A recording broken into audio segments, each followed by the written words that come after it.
तो नमस्कार दोस्तों, एक बार फिर से स्वागत है आपका अपने चैनल स्टडी विद प्रणव में। साथियों, आज की इस वीडियो में मैं आपको इतिहास के मोस्ट इम्पॉर्टेंट पॉइंट्स को डिस्कस करने वाला हूं। ये वीडियोस बहुत छोटी छोटी वीडियोस रहेंगी, शॉर्ट वीडियो, जिससे आपका जो एग्ज़ाम पॉइंट ऑफ व्यू से जो इम्पोर्टेंट पॉइंट हैं वो आपको क्लियर हो जाएंगे। तो चलिए शुरुआत करते हैं।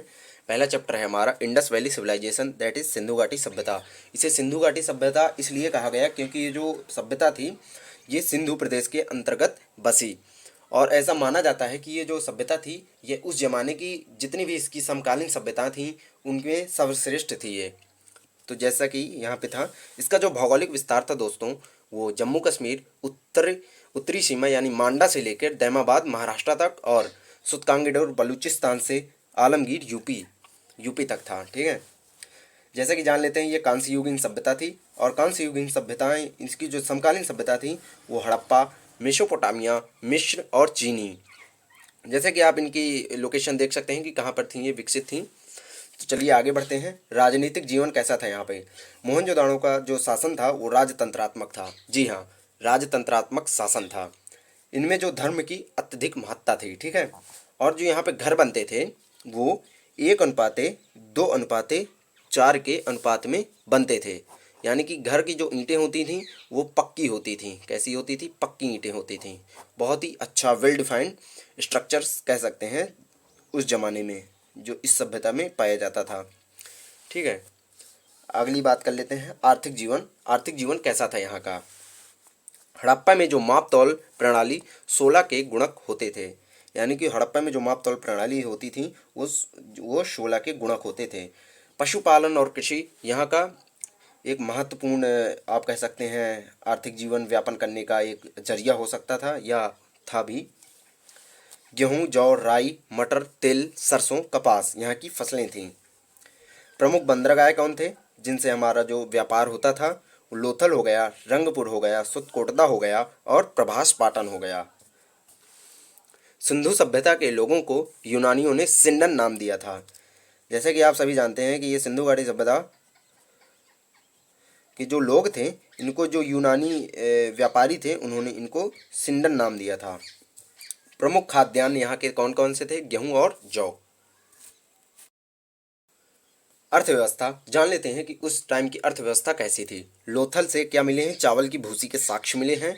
मोहनजोदाड़ो से गेहूं और जौ के साक्ष्य मिले हैं। कालीबंगा जो इसका एक प्रमुख स्थल था, वहां से जुते हुए खेत, चूड़ी, अग्निकुंड। अग्निकुंड कैसा मिला है? स्वास्तिक के आकार का मिला है।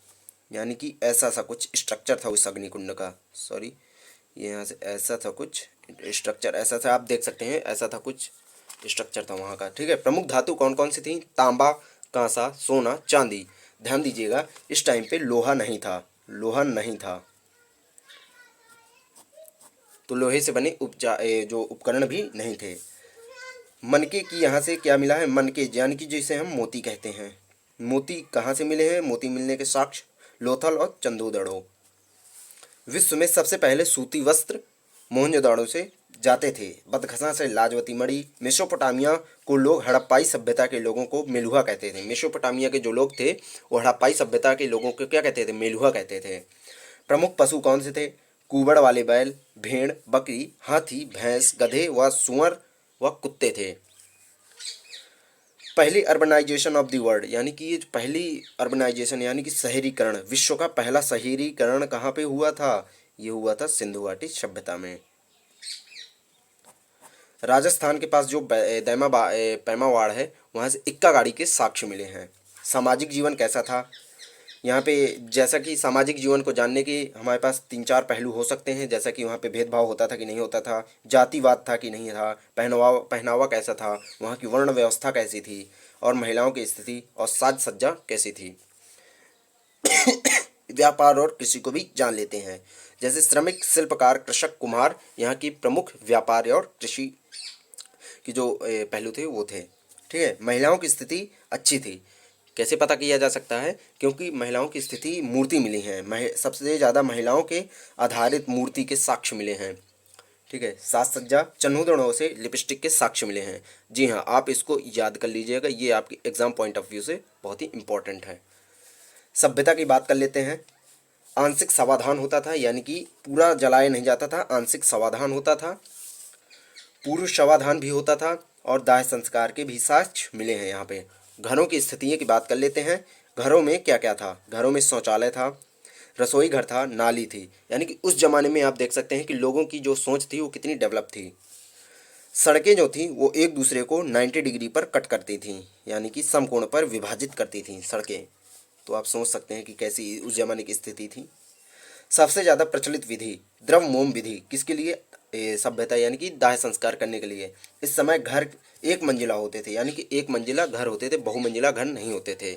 युग्म युगल संस्कृति थी, यानी कि मेल फीमेल संस्कृति, मेल फीमेल संस्कृति यहाँ पर थी। जैसे कि आप देख सकते हैं यहाँ पे मैंने आपको पहले पढ़ाया भी था कि शासन जो था यहाँ का रोड राजतंत्रात्मक था, और जो घर की सत्ता थी यानी कि जो घर की मुखिया होती थी वो मात्र सत्तात्मक थी। यानी कि जो आज का समय है, जैसे हमारे आप लोगों के घर में जो मुखिया होते हैं वो घर के बड़े यानी कि पिताश्री होते हैं, उस टाइम पे ये सब नहीं था। उस टाइम पे मात्र सत्तात्मक व्यवस्था थी। इससे हम जान सकते हैं कि महिलाओं की स्थिति कितनी उस जमाने पे सही रही होगी। According to the Bal Gangadhar Tilak, the Aryans were come from pole, यानी कि ये बताते हैं कि जो आर्यंस थे वो पोल से आए थे।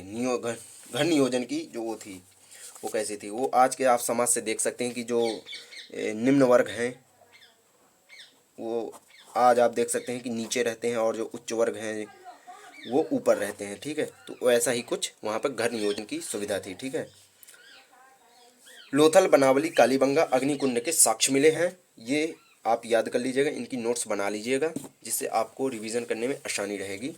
ट्रेड कैसा था? कहाँ से चलता था? दजला फरात से और सिंधु, मेसोपोटामिया, ईरान, अफगानिस्तान, राजस्थान, इनसे हमारा जो था व्यापार चलता था। ठीक है, हड़प्पा व मेसोपोटामिया के मध्य दो पोर्ट पड़ते हैं। ये इम्पोर्टेंट है, आप इसको याद करके रखिएगा, बहरीन और मकरान। कौन कौन से दो पोर्ट पड़ते हैं हड़प्पा और मेसोपोटामिया के मध्य में? बहरीन और मकरान। आगे बात कर लेते हैं। मनोरंजन के लिए चौपड़ या पासे खेलते थे। जी हाँ, जैसे कि आप सभी लोग जानते हैं कि लोग रहेंगे तो मनोरंजन होगा ही उनके मध्य में। तो जो मनोरंजन के साधन थे उनके लिए वो क्या थे? चौपड़ और पासा। Important location of Indus valley civilisation, यहाँ से आपका एग्जाम पॉइंट ऑफ व्यू से बहुत ही इंपॉर्टेंट सेशन चालू होता है। जैसे कि हड़प्पा रावी नदी के बाएं तट पर पाकिस्तान के पंजाब मोंटमोगना नामक स्थान पर अभी स्थित है।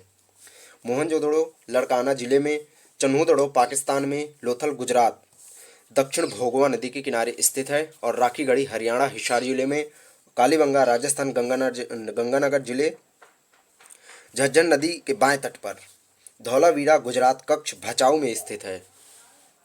जी हाँ, कहाँ पे स्थित है? धौलावीरा गुजरात कच्छ में, जो भचाऊ है वहाँ पे स्थित है। बनावली हरियाणा फतेहाबाद में स्थित है। तो चलिए मिलते हैं आपको एक नए वीडियो में एक इसी तरह के इंटरेस्टिंग चैप्टर को लेकर। वीडियो अच्छी लगी हो तो वीडियो को लाइक करें और चैनल को सब्सक्राइब करना ना भूलें। मिलते हैं आपसे एक नए वीडियो में, तब तक के लिए जय हिंद।